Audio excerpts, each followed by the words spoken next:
اعوذ بسم الله الرحمن الرحیم. دا کومه فیصله چې زمونږ د پاکستان چیف جسټس کړې ده او په دې کې د قادیانانو ته یو لار ورکړه او دی یو جماعت وګرځول چې دا یو جماعت دی او هر یو جماعت ته دا حق حاصل دی چې هغوی خپل مذهبي پرچار کوي.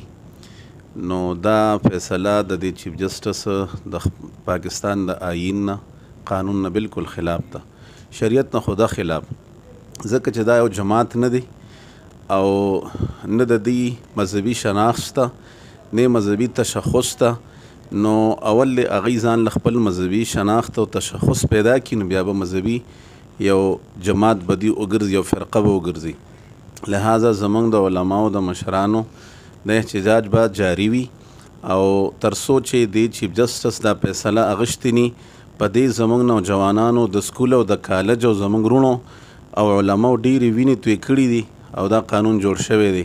دا داسې د چا په سازشو باندې دا قانون ختمېدل دا دونه په اسانه باندې به دا قانون دی ختم نه کړي شي.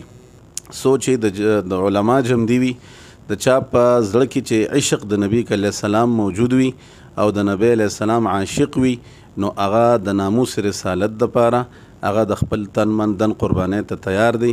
لہذا تر هغې به زموږ احتجاج جاري وي چې څو دا فیصله د واپس اخیستې نه وي. دې هکله باندې سبا د جمعې په ورځ باندې 2 بجې د چارسدې په چوک کې ډیره احتجاجي او غټه مظاهره ده. ټولو مسلمانانو ته د چا په زړه کې چې عشق د نبی علیه السلام موجود وي هغوی ته درخواست دی چې په دې کې شرکت وکړي او تاسو د نبی علیه السلام سره د عشق اظهار په دې احتجاج کې وکړي.